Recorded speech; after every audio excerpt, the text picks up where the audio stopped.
Hello viewers, welcome to video tutorial on growth of charge in series LCR circuit. LCR stands for inductance, capacitor and resistor. I am Dr. P. Ramakrishna, Assistant Professor of Physics, Government Degree College, Kamareddy.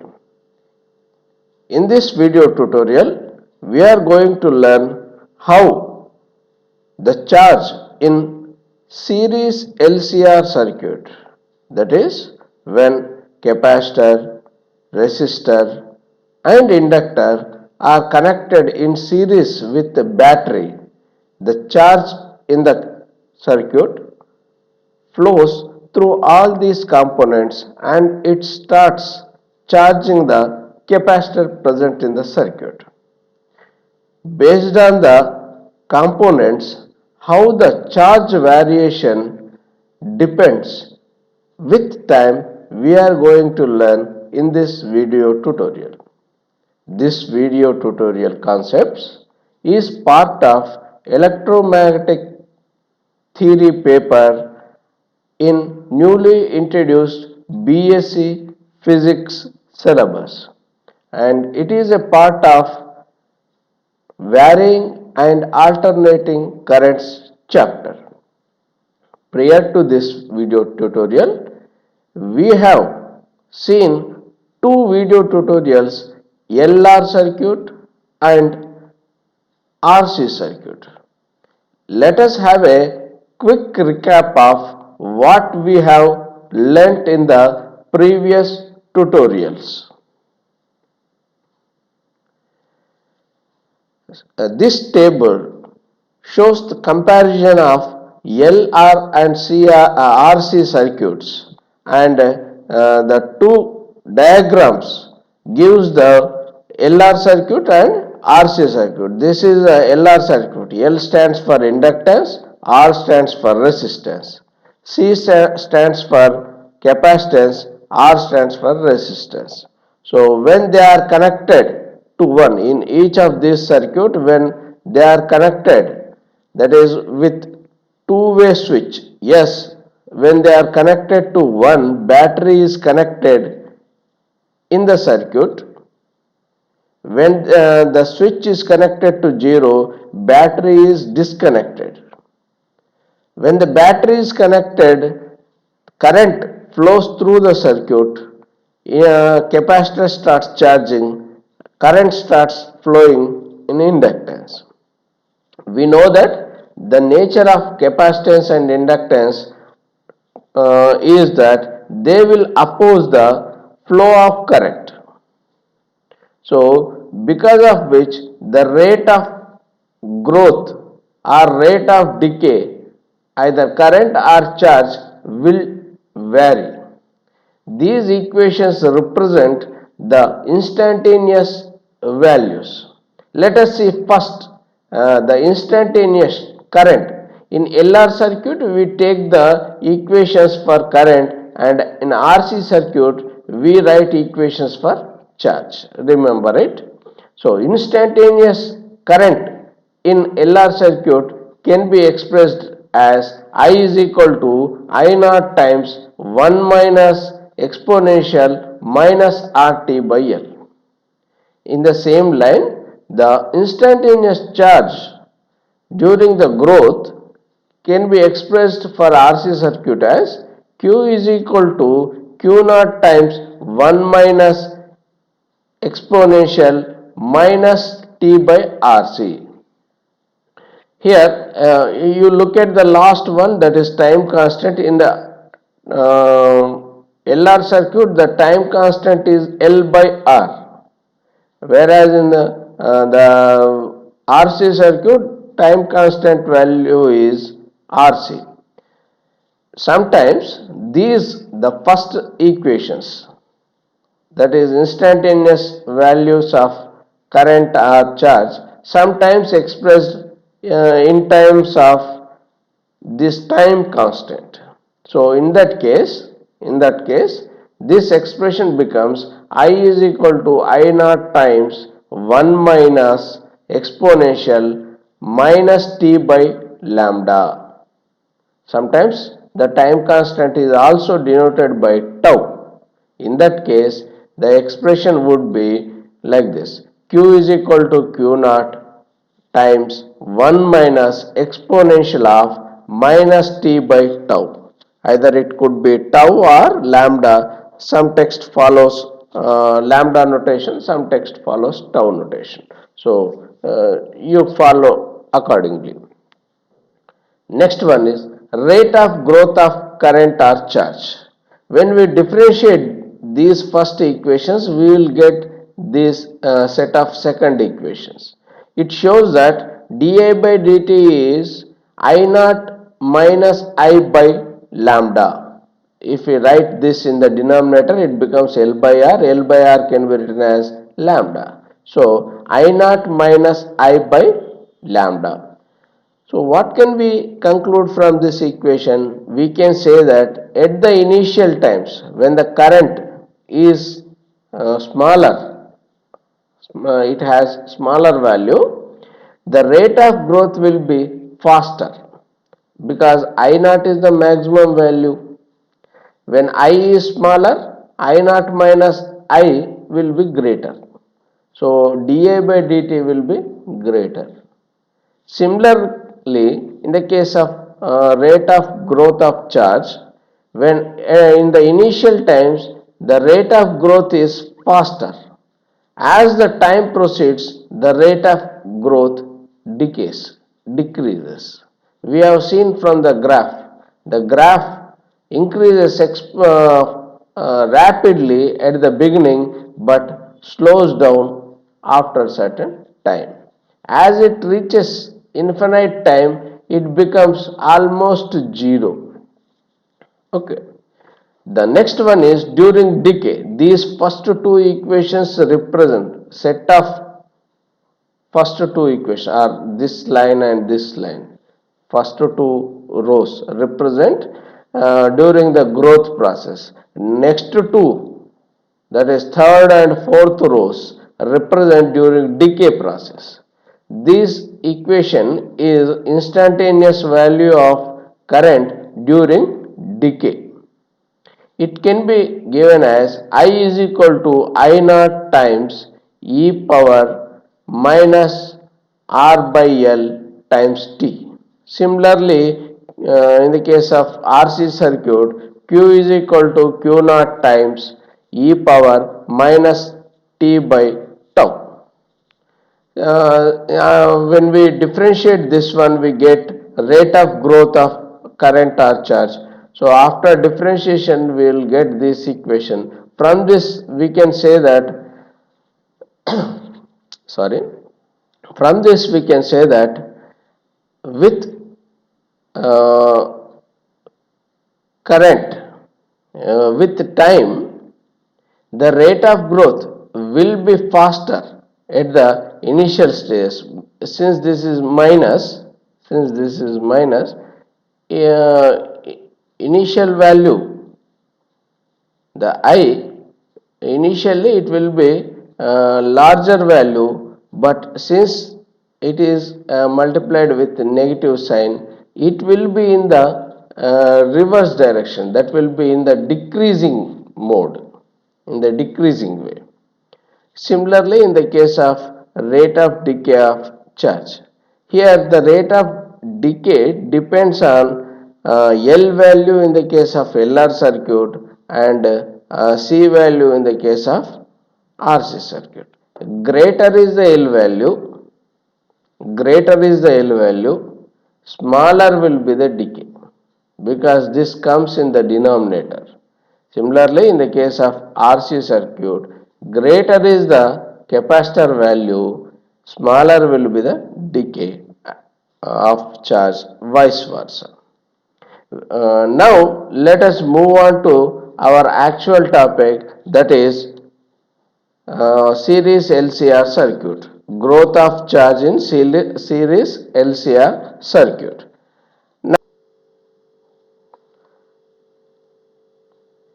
Let us construct the series LCR circuit first. For that, let us assume circuit having a resistance, capacitance, inductor and a two-way switch connected as shown in figure with battery of EMF E. When the switch S is connected to 1, when the switch S is connected to 1, the capacitor starts charging and current starts flowing through the inductance. Initially the value of charge on the capacitor will be 0, current through the inductor will be 0. As time proceeds, charge on capacitor starts increasing, current through inductor starts increasing. Let us see how it will be. We have already discussed that capacitor and inductor have property that they will oppose the EMF of present in the circuit. A back EMF will be developed in the circuit which will be opposing already present EMF. At any instant of time, if we assume Q as the instantaneous charge at time t, the back EMF developed in capacitor is given by Q by C and in inductor it is given by L times di by dt. These things we have learned in the previous slide. Okay. Now what happens to the effective EMF? Initially the EMF in the circuit will be when S is connected to 1, the circuit will be like this. Initially the value of charge will be 0 and current will be 0 and effective EMF in the circuit will be E. But as time proceeds, back EMF will be developed across C and L and the resultant EMF, the effective EMF in the circuit becomes E minus Q by C minus L times di by dt, and this effective EMF will be applied to the resistor and the potential drop on the resistor will be Ri. So from Ohm's law we can write equation as E minus Q by C minus L times di by dt is equal to Ri. Our aim is to find out equation for instantaneous charge. So let us write, here we have this equation with charge as well as current. Let us convert this equation entirely into charge. Then we will get second order differential equation. We know that I is equal to dq by dt. Current can be written as rate of change of charge. Okay. So if we differentiate this one, we get di by dt is equal to d square q by d square q by dt square. So if we substitute these values in the above equation, the equation becomes E minus q by c minus L times d square q by dt square is equal to R times dq by dt. Let us rearrange these terms such that the equation starts from d square q by dt square. For that what do? Let us take all these terms to the other side. Okay. So in that case the equation becomes like this. When we take this negative signs term to the other side, they become positive. So L times d square q by dt square plus R times dq by dt plus q by c is equal to E. Next let us divide this entire equation by L. Okay. Let us drop this L. Then the equation becomes like this. Here R is divided by L, Q by C is divided by L. Similarly this one. As I have already explained, our interest is to find out the instantaneous value of charge during growth process. That is equation for Q. So we have to solve this second order differential equation. Further, let us consider these values R by L as some constant. Similarly, Q by LC as also some constant. And let us rewrite this equation. Remember this equation carefully. Again I am repeating, our interest, our aim, the aim of this topic is to determine the instantaneous value of charge Q. Okay. So if it is not possible after writing, after denoting this with some constant, if it is not possible to derive the expression for q directly from here, we will assume another value, another variable. Let us see how it is in the next slide. So I have reproduced the same equation here. Now here we have assumed R by L as 2k where k is constant. Similarly 1 by LC as another constant omega square. If we substitute if these things in the above equation, the equation becomes d square q by dt square plus 2k dq by dt plus omega square q is equal to E by L. Let us bring this E by L onto the left side and take omega square common. Then the equation becomes like this. When we take omega square common from this term, we get E square E by omega square L. So directly finding the value of Q from this equation is quite difficult. So for that, what do we do? Let us convert this equation in terms of some another variable. Let us say some x. So what do? We will assume this term that is present in the bracket as some x. So x is equal to q minus E by omega square L. Remember this thing. This we are going to use in following slides.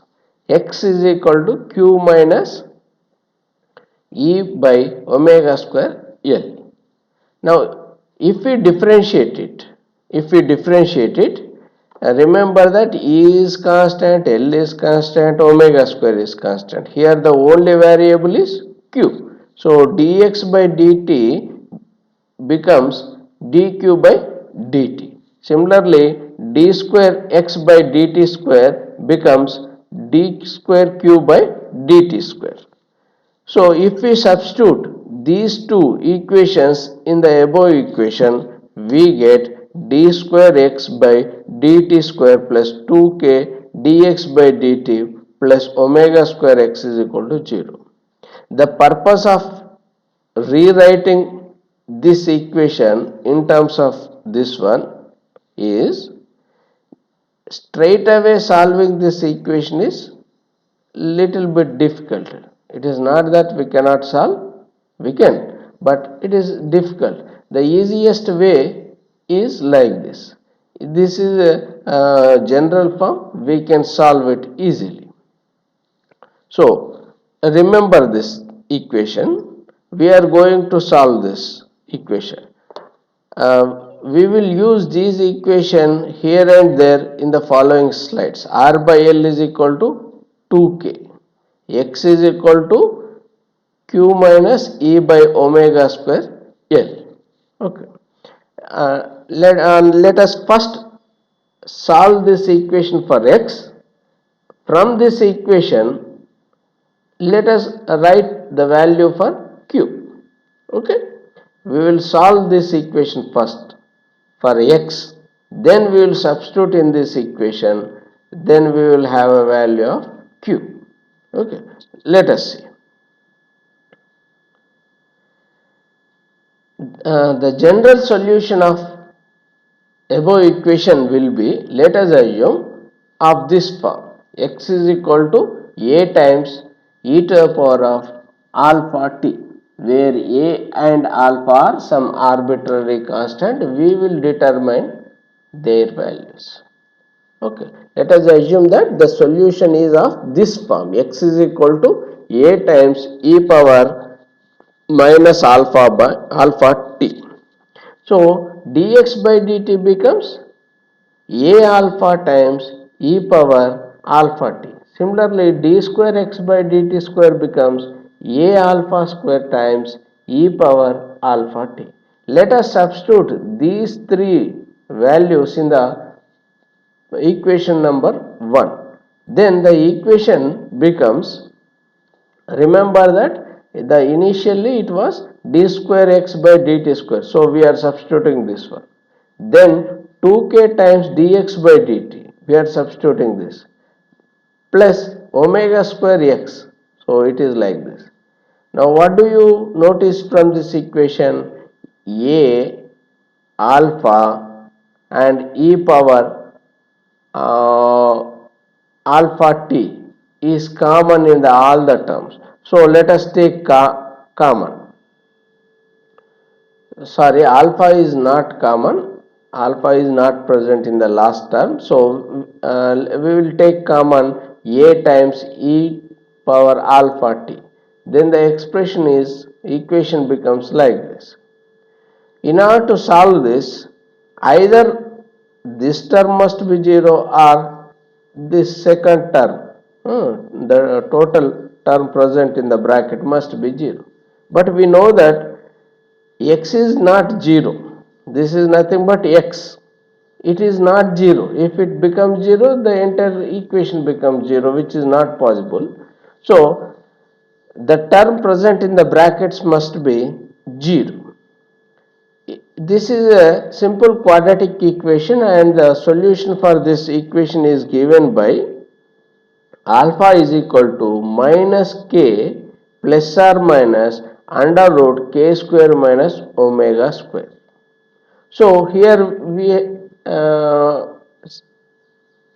observe two solutions.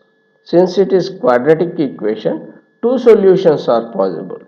So the general solution, remember that we have determined the alpha value in this equation. X is equal to a times e power alpha t. If we substitute this first for plus sign, next for minus, so we will get two solution. So the general solution will be the combination of those two. Hence the x becomes, let us assume that the constants a as a1 for plus sign here, a2 for minus sign here. So the general solution for equation 1 will be like this. Okay. Now, as I have already explained, after determining the x value, we will find out the value of q. We have written x value in the previous slide, the last equation of previous slide. Let us write for q now. So if we write for q, the equation becomes like this. Okay. Now our interest, next step is to determine the values of a1 and a2. So for that, what do? We will apply the boundary condition. The boundary condition is the initial stage. At the beginning, that is t is equal to 0, q is 0 in the circuit. There was no charge at the beginning. So if we apply that, so before that, let us rewrite this equation like this. Since e by omega square L can be written as omega square is nothing but LC, 1 by LC. If you substitute this, LL will get cancelled, and it becomes EC, which is equivalent to the total maximum charge present in the on the capacitor Q naught. So let us substitute the first term E by omega square L as Q naught. Then the equation becomes like this. Next we will apply the boundary condition, that is at t is equal to 0, q is 0. If we write this, look at this equation, LHS becomes 0. In the RHS, since t is 0, exponential e power 0 becomes 1. So this entire exponential term will be 1. Similarly, here also it will be 1. So, we will remain with 0 is equal to q naught plus a1 plus a2. If we rearrange this, we will get a1 plus a2 is equal to minus q naught. Let us assume it as 3. We have only this condition and it is not possible to solve this equation. We require at least one more equation, isn't it? We have two variables a1 and a2 and we have only one condition. Straight away from this equation it is not possible to determine a1 and a2. So what do? We will differentiate this equation. If we differentiate this equation, dq by dt will be written like this. Okay, q naught is a constant, so it becomes 0. In this first term, in this term, exponential of this entire term times t. Since this is constant with respect to time, so after differentiation, this comes as a multiplier. Observe this. Similarly, in this last term, that will come as multiplier. Okay. Now, in this situation, in this equation, we will apply again this condition. T is equal to 0, Q is equal to 0. Okay. We will get another equation. Remember this equation. I is equal to 0 when t is equal to 0. So, if we that is nothing but dq by dt, I is nothing but dq by dt. In the previous slide, the last equation, dq by dt stands for I, isn't it? So, we will apply the boundary condition t is equal to 0, I becomes 0. We are going to substitute those values in this equation. On substitution, we get the equation as 0 is equal to a1 times minus q plus under root k square minus omega square plus a2 times minus k minus under root k square minus omega square.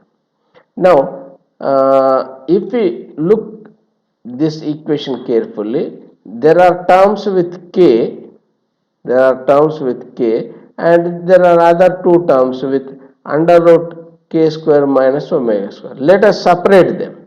So, if we separate them, the equation will be like this. Okay. So, from this, we have already the value of a1 plus a2 we have determined with first boundary condition. We will substitute that value, which is equal to minus q naught. Next step is to determine a1 minus a2. So, if we write the equation for a1 minus a2, the equation will be like this. This is the second condition, second equation.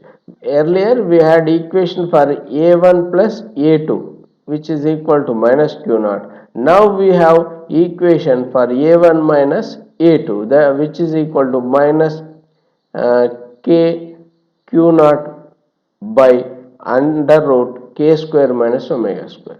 So, now we can solve these two equations, equation 3 as well as equation 4, then we will get the values of a1 and a2. This is simple exercise, you can do it very easily. First you will add the two equations, then you will get 2a1 is equal to minus times q naught plus k q naught by under root k square minus omega square. Later on you will substitute this equation, like that you will determine. So, after solving equations 3 and 4, we will get a1 value as like this. Similarly, a2 value as like this. Okay. Simply you add and subtract equations 3 and 4. Then you will get these two equations. Let us substitute these values a1 and a2 values in equation 1. So, sorry, equation 2, then the equation becomes q is equal to q naught times minus q and so on, as like this. Okay, so it will be, now this is the general equation. If we observe this, let us go to the next slide. Let us write this final equation once again. Let us assume that this is equation 5. Let us rewrite that equation. Entire equation is reproduced here. Now, if you observe this, there are three cases possible depending upon the values of k and omega. Depending upon the values of k and omega. First case, that is when k square minus k square is greater than omega square. K square is greater than omega square in both the terms. We know that k stands for r by 2l because we assumed that r by l as 2k. So k square becomes r by 4l square. Omega square is nothing but 1 by LC. So the first case is when k square is greater than omega square, r square by 4l square is greater than 1 by LC. So in this case, it will be overdamped.